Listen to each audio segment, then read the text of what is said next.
Welcome to another edition of Podell's Screencasts. This week we're talking about the Judicial Branch, the Judicial Branch of the United States government, which is established under Article 3 of the Constitution.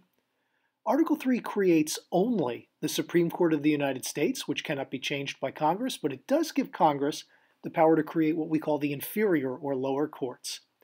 Interestingly enough, Article 3 also does nothing to prescribe the number of justices that may be on the Supreme Court of the United States, or SCOTUS, if you're in the know, to call it that way. Though through custom for the past roughly 150 years, we've kept it at about 9 people. Now, the Supreme Court of the United States sits atop the judicial branch, both with regard to state courts and federal courts. It is the highest court in the land. So it's the place that everything ends. There is no higher authority to which you may appeal. And we'll get to the appeals process later on in this screencast. The Supreme Court's primary function is to interpret the meaning and application of the Constitution and federal law. Something that the Supreme Court of the United States has that many of us in other occupations wish we had is they have the right to choose which cases they hear. So they basically pick how busy they are. And they're choosing which cases they hear based on the extent to which they believe that there's an important constitutional ramification baked into the case. So they simply don't have the affirmative power to pick and choose which measures of the law, be they legislative or executive, they wish to take up. Somebody actually has to bring them to them. They create what's called a writ of certiorari, petitioning the Supreme Court of the United States to hear their case. And at that point, the Supreme Court can choose either to take it or not. Now, the primary power that the Supreme Court wields in its ability to interpret the Constitution was first codified in the decision of Marbury versus Madison. And it's what we call judicial review. It's the right of the Supreme Court of the United States to invalidate the actions of the legislature or the executive, provided that they do not comport with the Constitution. So this is the 500-pound hammer or gavel, because we're in a courtroom, that the Supreme Court wields. They can actually declare laws duly passed to be null and void, or executive orders duly written to be null and void if they do not comport with the Constitution. Now, you may be saying to yourself, in light of all this, being a Supreme Court justice, you wield awesome power, you get to choose how busy your schedule is. How do I become one? Well, Podell has the answer. All federal judges, whether they're Supreme Court justices or otherwise, are appointed by the President of the United States with the advice and consent of the Senate. Recent changes have made it so that you really only require, for any judicial appointment, a simple majority of the senators to confirm. Now, state judges, interestingly enough, can be appointed or they can be elected, depending upon the state constitution. In Pennsylvania, there's a hybridized system of some appointments and some elections. Now, we discussed a moment ago Marbury versus Madison and the notion of judicial review. Marbury versus Madison is a case that has been cited often as what we call precedent. When we're discussing precedent in the law, we're discussing a principle or rule that was established by a prior court in a prior case, that when a set of concurrent facts in another later case is presented to a court, they will rely on the previous judgment to inform or bind their current judgment. So the precedent has been set that is how the court ought to rule. It's an important concept in our legal canon. Something else that's an important concept is this notion of appeal, because precedent isn't always right, and people aren't always right, and any human system is subject to flaw, either in execution or in design. So we have this thing that we call the appeals process, where a quote-unquote higher court can review the decisions of a lower court.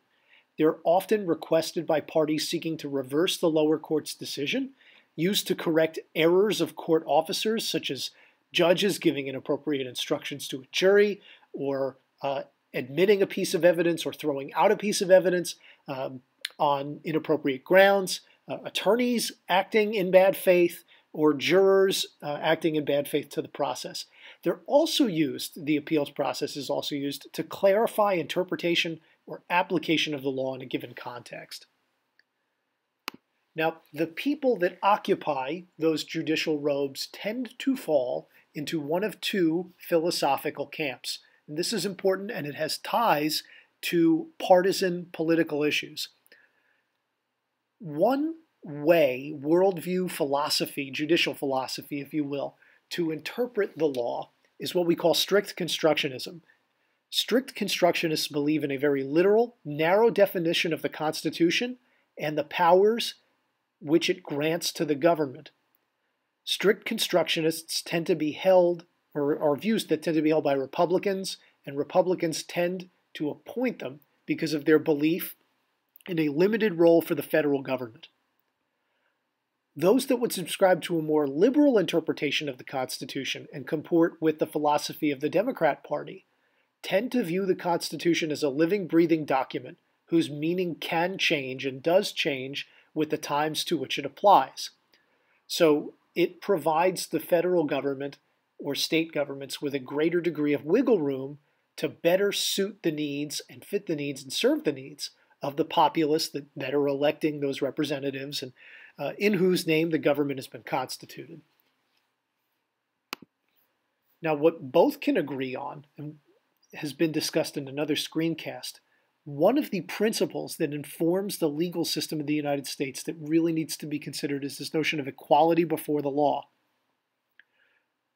If you've seen the statue of Lady Justice, she's blind, she's blindfolded, because it's an application of this notion of equality before the law, that all citizens, regardless of any other factor, should be subject to the same laws and the same set of due process rights.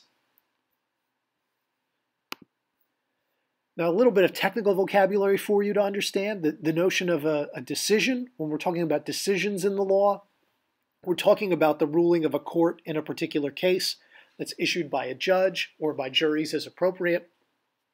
And when we're talking about briefs, legal briefs, we're talking about a summary of evidence and legal reasoning of a case, which is usually issued by attorneys. Now, there are important differences in terms of federalism between federal courts and state courts. As we've mentioned previously, state governments have different jurisdiction under the federalism system than the federal government does. And so the judiciary of those two different bodies has different jurisdictions as well. State courts are said to have unlimited jurisdiction. They handle by far the higher volume of cases, both criminal and civil. They handle issues such as robbery, traffic violations, murder, contractual disputes, or family disputes, most cases in that realm being divorce. Now, the federal court has jurisdiction explicitly limited by the Constitution and the Congress of the United States. They handle cases in which the United States government is a party, where violations of the Constitution or federal law are being litigated, and cases between citizens of different states. So if I were a business owner in the Commonwealth of Pennsylvania and somebody with whom I did business in the state of Delaware, I believe acted in bad faith, I could sue them in federal court. They also, the federal courts, have specialized courts created by, or the subject of which is constitutionally jurisdicted, such as bankruptcy court, which is 70% of all federal cases, patent law, and maritime law, the law of the seas. Now, I did touch on one difference baked into state and federal courts that I also believe demands further examination. There are two types of cases before which may come a court. One is a criminal case, and the other is a civil case. And there are some key differences between the two. Criminal cases seek to prosecute actions that are deemed harmful to society. The government, whichever governing body is bringing the case, serves as the prosecutor, and the accused serves as the defendant. There's a standard for conviction. There is a burden of proof on the government to prove beyond a reasonable doubt that the accused committed the crime. And by beyond a reasonable doubt, we mean there can be no other reasonable explanation to the circumstances of the events other than this accused party committed this particularly accused crime.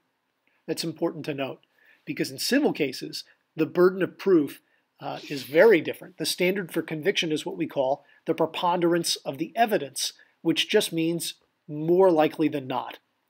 In civil cases, we're talking about a dispute between multiple organizations or people, and the participants are known as litigants. The accuser is called the plaintiff, and the accused, again, is called the defendant. But as we mentioned, in civil cases, you only need a preponderance of the evidence standard. And the voting is different. In criminal cases, the verdict needs to be unanimous, or you end up with what's called a hung jury, in which case a mistrial is declared, and often the case is litigated over again. In civil cases, only more than half of the jurors must agree that more than likely the outcome should be what it is. So it's very different between criminal and civil cases. I hope you enjoyed this brief primer into the judicial system in the United States. Please don't forget to like and subscribe.